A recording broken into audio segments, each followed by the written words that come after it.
Olá, estudantes, tudo bem? Na aula de hoje, nós vamos dar continuidade ao conteúdo de citologia.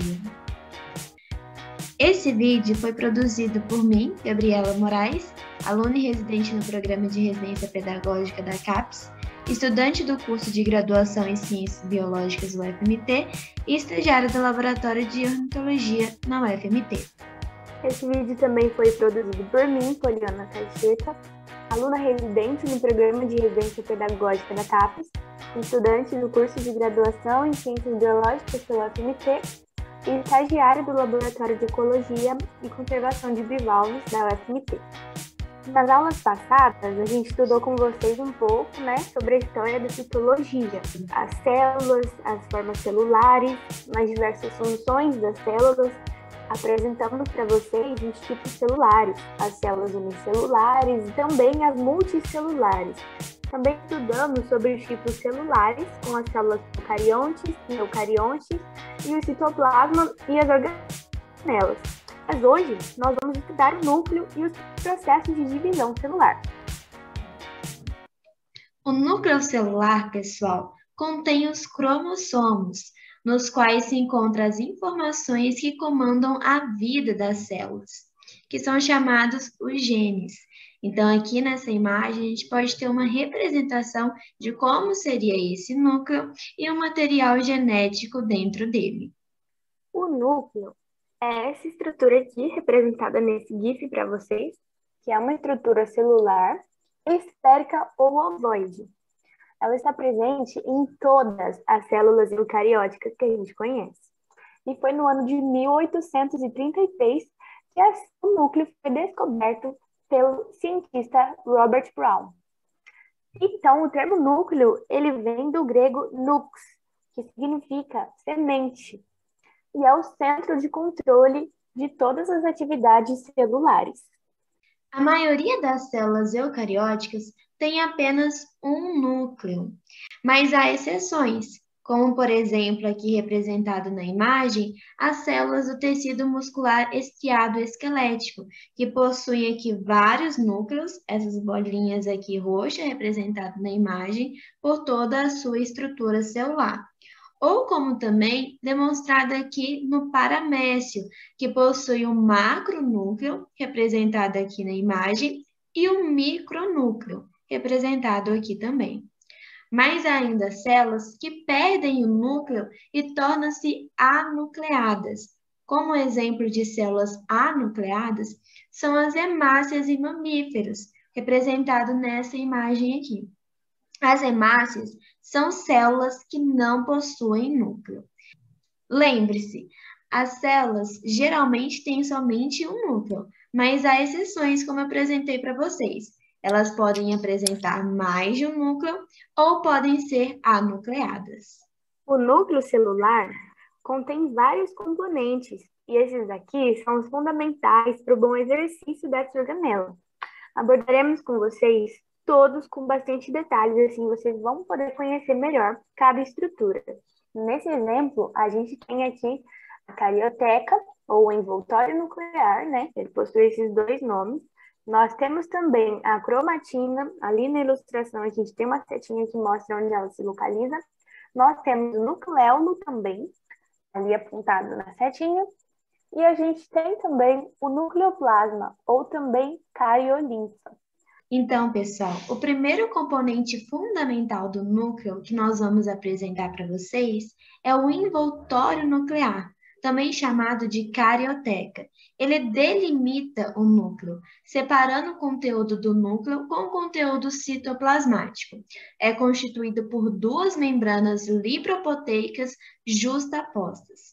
Então, aqui nesse esquema, a gente pode observar que essa estrutura aqui demonstrada na imagem é o envoltório nuclear.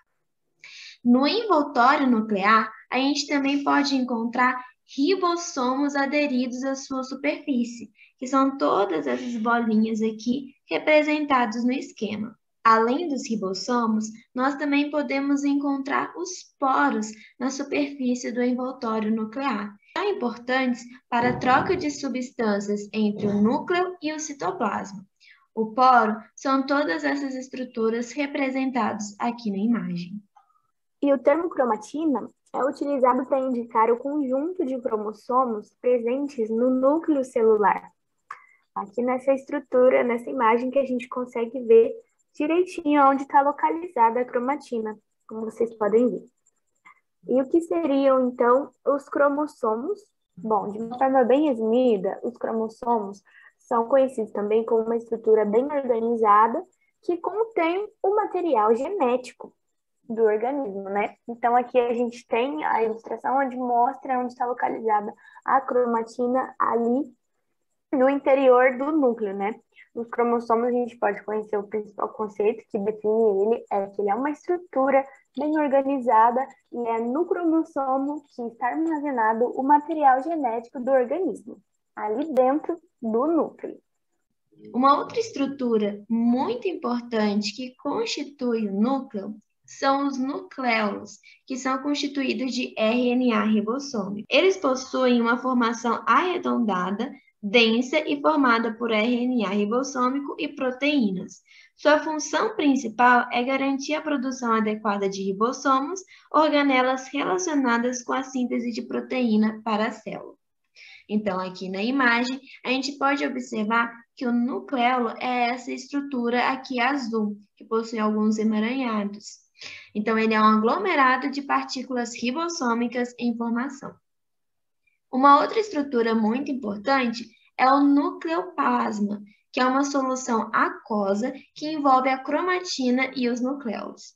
Como vocês podem observar aqui na imagem, o nucleoplasma é essa estrutura verde. A cromatina seria esses pontinhos mais brancos, né? E o nucleoplasma seria essa estrutura verde. O nucleoplasma é o conteúdo fundamental do núcleo de uma célula. Ele está rodeado pela membrana nuclear, a qual separa o citoplasma, e é uma substância ligeiramente acidófila, que proporciona ao núcleo a sua consistência, e é constituída principalmente por proteínas.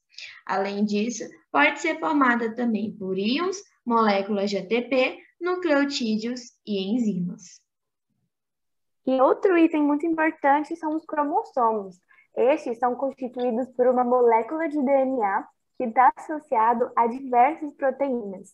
Os cromossomos são arranjos altamente complexos, nada mais é do que um emaranhado de informações genéticas que estão inseridas ali no interior do núcleo. Para vocês terem uma noção de onde se encontra essa informação cromossômica, a gente colocou um esquema aqui para vocês de uma célula eucariótica. Ali dentro a gente tem toda a distribuição das organelas, que a gente já trabalhou em aula com vocês. E agora, como estamos falando de núcleo, a gente consegue puxar um zoom um pouquinho mais. E lá dentro do cromossomo, a gente encontra ainda dentro do cromossomo essa estrutura bem complexa, muito desenvolvida, que é o DNA. A gente tem muito ainda para aprender sobre o DNA com vocês. Não vou entrar mais agora em específico, mas essa estrutura é muito importante porque ela traz características para todos os seres vivos e é ela que é a detentora de características e personalidade de todo ser vivo. É ali que estão armazenadas todas as informações. O número de cromossomos no núcleo celular varia de uma espécie para outra. Aqui, como exemplo, nós trouxemos o cariótipo humano, que na nossa espécie nós possuímos 46 cromossomos, ou seja, 23 pares. Como outro exemplo, nós trouxemos também a mosca drosófila, que possui somente 8 cromossomos na sua constituição. Um outro exemplo seria os chimpanzés, que possuem 48 cromossomos na sua constituição. E esse número, como já disse, pode variar de uma espécie para outra.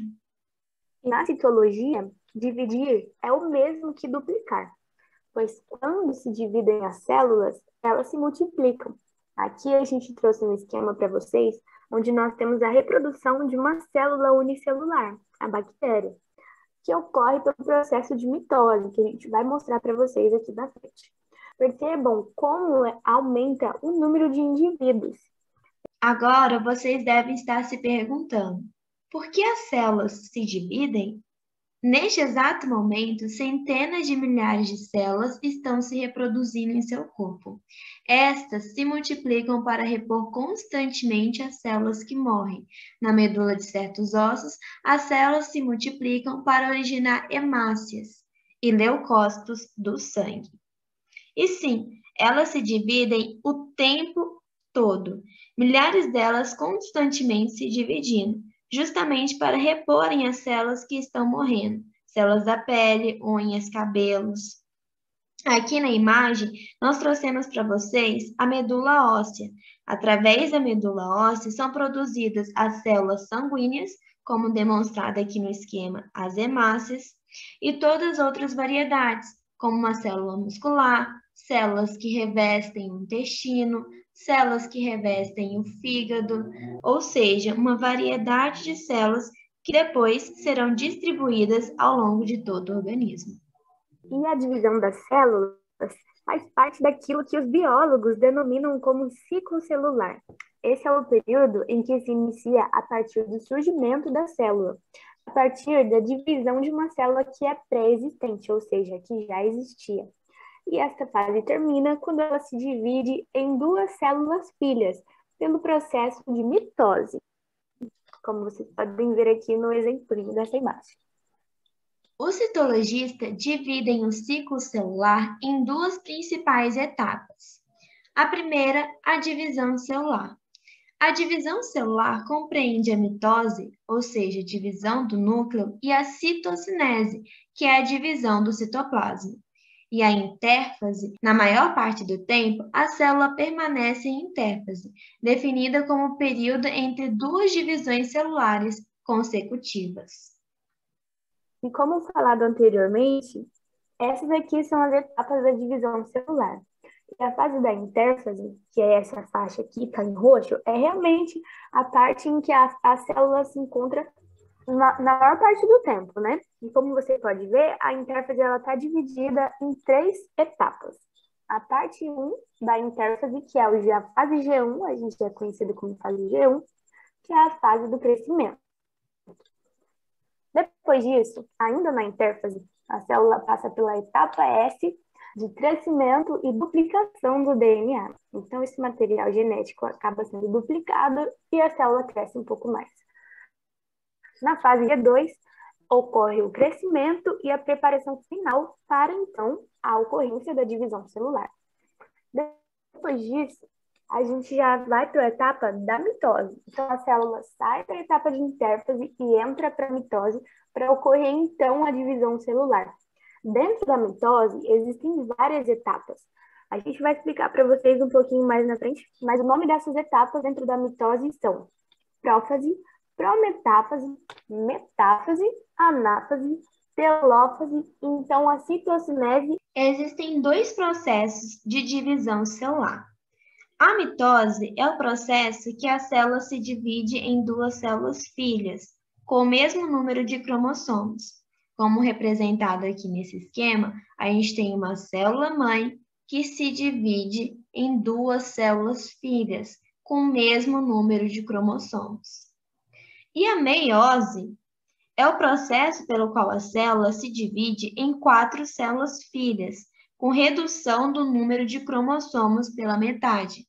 Então, como representado aqui na imagem, nós temos uma célula-mãe que se divide em 2, depois em 4, com o número de cromossomos dividido. E na mitose, como já dito anteriormente, as células têm seus cromossomos entre duas células menores do corpo.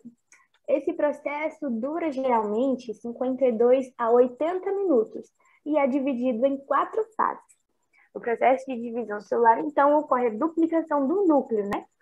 Gerando, então, 2 núcleos, 2 células, que é a divisão do citoplasma, que completa, então, essa divisão. Aqui no esquema, a gente tem uma célula-mãe, 2M. Depois disso, ocorre, então, a duplicação do DNA, ou seja, o material genético é duplicado. Depois disso, ocorre a fase da divisão celular. Então, a célula que era uma vira 2. E o material genético se divide nessas 2 células. E então, a gente tem duas células filhas 2N, com material genético distribuído entre si, duas novas células. Como mostrado para vocês no esquema de divisão celular, a mitose ocorre em algumas fases.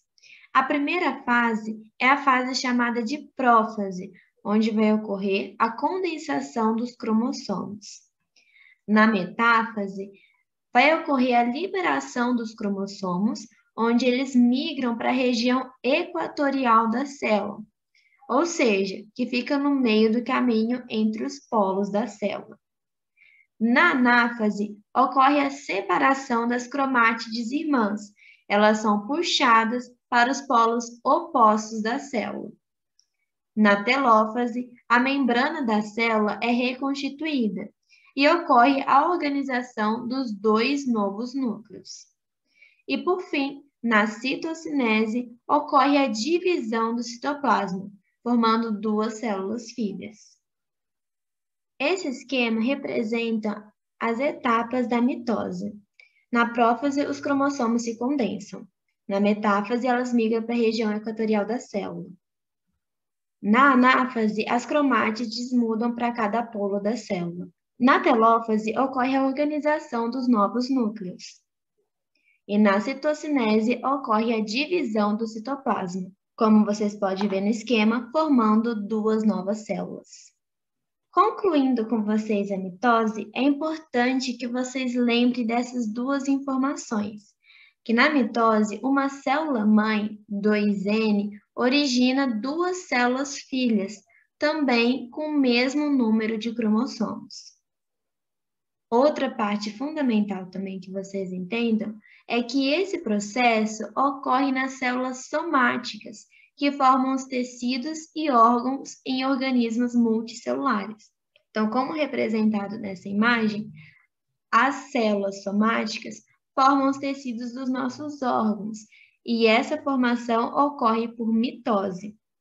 Já nos seres unicelulares, a divisão por mitose permite a reprodução assexuada, como representada aqui nesse esquema, a bactéria se dividindo, né? Ela se divide e multiplica rapidamente o seu número populacional. Nesse processo de divisão celular, ocorre a redução do número de cromossomos das células filhas. No esquema, a gente consegue observar que a célula-mãe 2M, ela precisa replicar o seu material genético para que ela possa, então, se dividir. Então, após a meiose 1, ocorre essa separação dos cromossomos homólogos. E na meiose 2, ocorre a separação dos cromátides. Então, eles se dividem na estrutura das células e, por fim, formam-se, então, 4 células filhas, com o número de cromossomos reduzidos, como vocês podem ver aqui no esquema.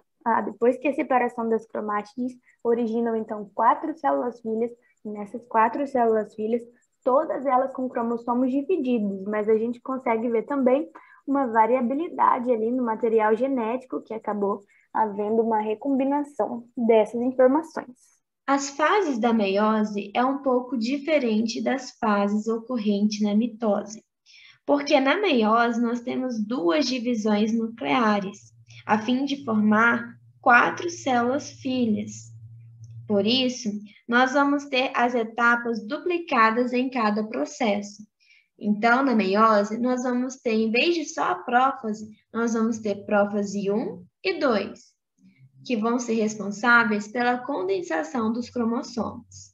Nós vamos ter metáfase 1 e 2, quando os cromossomos se dispõem na região equatorial da célula.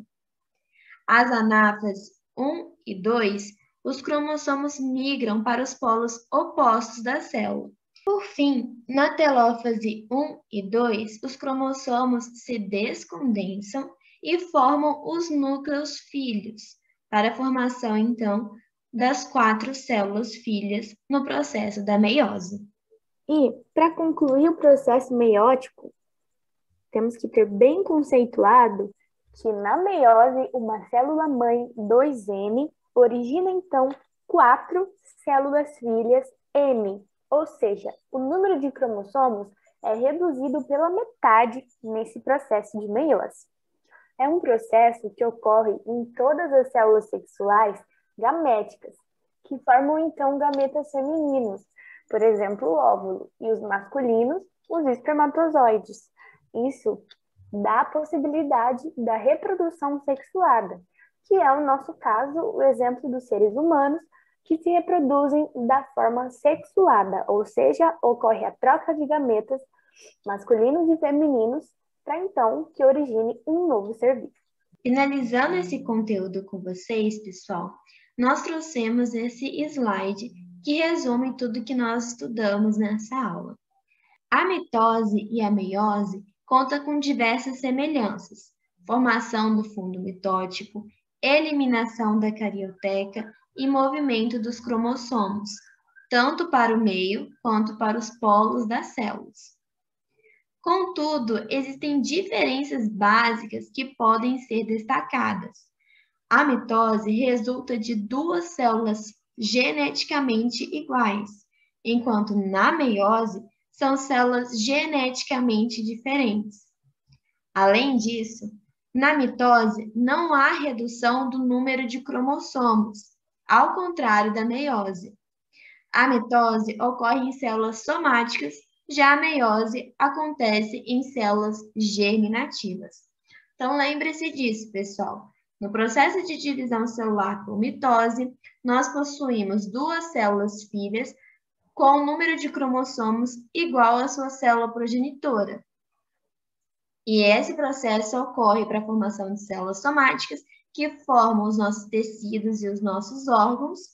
Já na meiose, a célula-mãe se divide em 4 células filhas com o número de cromossomos reduzido pela metade. E esse processo vai acontecer nas células germinativas, para a formação dos gametas. Todo fim de aula, a gente traz para vocês um mapa mental, mas dessa vez, a atividade é que vocês desenvolvam o próprio mapa mental de vocês, utilizando a criatividade e utilizando todo o conteúdo que a gente está deixando disponível para vocês consultarem. Façam um mapa mental onde vocês vão ali caracterizar quais são as diferenças entre a mitose e a meiose, o que elas fazem, quais são os processos e as etapas para as divisões. Então, usem a criatividade de vocês, usem o espaço em branco para organizar bem os conceitos, vocês enviarem essa atividade para a gente como parte da avaliação formativa de vocês, tá bom? Essas são as referências bibliográficas que nós utilizamos nessa aula. Então é isso, pessoal. Qualquer dúvida que tenha gerado, mande essas dúvidas para a gente, anotem no caderno, não deixem passar, porque nós estamos aqui para ajudar vocês. Um abraço e até a próxima aula.